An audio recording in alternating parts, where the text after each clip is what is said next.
তুমি কালো তাই বলে দুঃখ করো না। তোমার গায়ের রং কালো, মুখখানা বিকৃষ্ট, তোমাকে কেউ পছন্দ করে না, না করুক। তুমি যেমন আছো ভালোই আছো। ভগবান সবাইকে ভালো রাখে, আবার সবাইকে কষ্টেও রাখে। তুমি ভেবো না তোমার থেকে যারা সুন্দর তারা অনেক সুখে আছে। তাদেরও মনে কোনো না কোনো কষ্ট লুকিয়ে আছে, তবে তারা প্রকাশ করে না। তাদের কষ্ট তারা লুকিয়ে রাখে। তুমি কালো তাই বলে তুমি কাঁদছো আর বলছো ভগবান কেন তোমাকে কালো বানিয়েছে। ভগবান যেমন তোমাকে কালো বানিয়েছে, তেমনি এক সময় দেখবে ভগবান তোমাকে সুখ প্রদান করেছে। এক সময় দেখবে যে সুখটা সুন্দররা পাচ্ছে না, সেই সুখটা তুমি পাচ্ছ। ভগবান সবাইকে সমান বানায় না, আর সবাইকে একই জিনিস একসাথে দেয় না। কাউকে আগে দেয়, কাউকে পরে দেয়। তাই তুমি কালো হলেও সবার থেকে সুখী তুমি আছো। মনে রেখো, যারা খুবই সুন্দরী, এক কথায় বললে তারা সুন্দর হলেও সুখী হতে পারেনি। সুন্দর মেয়েরা সুখী নয়, তাদেরও দুঃখ আছে, তাদেরও ভয় আছে। তাদের শরীর নষ্ট হয়ে যাওয়ার ভয় থাকে। তাই বলি, তুমি কালো বলে দুঃখ করো না, তোমার দিন থেকে থাকবে না। তুমি কালো মানে তুমি পবিত্র, তুমি নিষ্পাপ জবা ফুল। জবা ফুলকে কেউ পছন্দ করে না, তার কোনো সুগন্ধি নেই, তার কোনো সৌন্দর্য নেই। কিন্তু জবা ফুল জগৎ মাতার কাছে স্থান পায়। ঠিক তুমিও একদিন জবা ফুলের মতোই কারো না কারো হৃদয়ে স্থান পাবে। একটা গল্প বলি শোনো। কাক কালো বলে গাছের ডালে বসে কাঁদছিল। তার দুঃখ একটাই, পৃথিবীর সব পাখিরা সুন্দর, সে শুধু কালো। সে সুন্দর হতে পারেনি। তারপর কাকের কান্না দেখে একটা বগ এসে জিজ্ঞেস করলো, কাক ভাই, তুমি কেন কাঁদছো? কাক বলল, সাধে কি আর কাঁদি রে ভাই, কাঁদি আমার দুঃখে। আমার দুঃখ ভগবান আমাকে সুন্দর বানায়নি।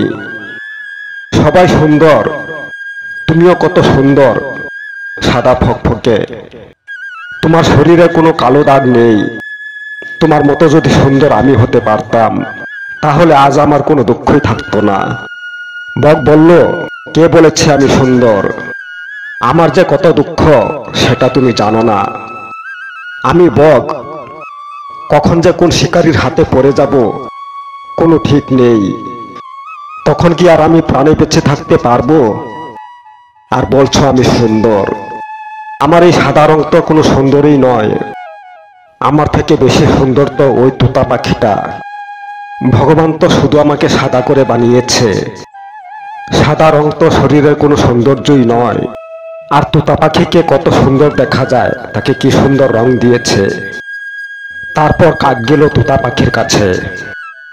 তোতা পাখিকে বলল, তোতা ভাই, তোমাকে কত সুন্দর দেখা যায়। তোমার গায়ের রং খুবই সুন্দর। তোমার মতো যদি আমি সুন্দর হতাম, তাহলে আমার কোনো দুঃখই থাকতো না। তোতা পাখি বলল, আমি কোথায় সুন্দর? আর আমার মনে যে কত দুঃখ আছে সেটা তুমি জানো না। মানুষরা আমাকে ধরতে পারলেই আমাকে পিঞ্জিরায় আবদ্ধ করে রাখবে। আকাশে উড়ে বেড়াতে পারবো না, ইচ্ছে মতো খাবার খেতে পারবো না।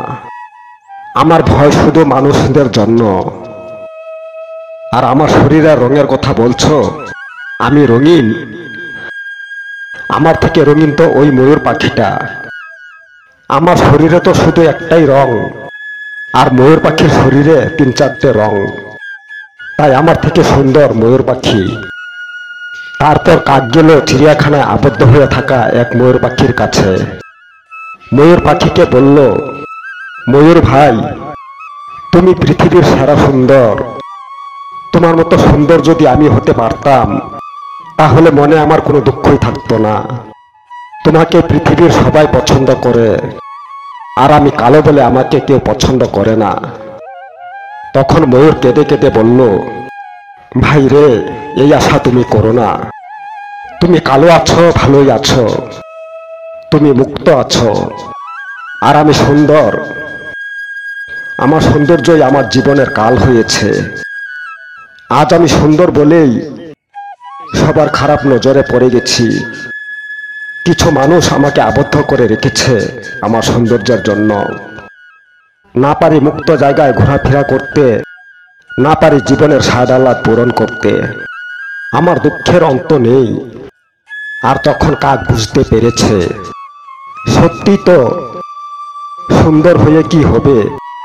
সৌন্দর্যই যদি জীবনের কাল হয়, তাহলে দরকার নেই আমার সুন্দর হওয়ার। আমি কালো আছি, কালোই থাকবো, আর কখনোই দুঃখ করব না। তাই কালো মেয়েরা, ময়ূর পাখির কথাগুলো যদি মানতে পারো, তাহলে কালো বলে মনে কখনোই দুঃখ করো না। কারণ অতিরূপেই জীবনের কাল হয়, মনে রেখো।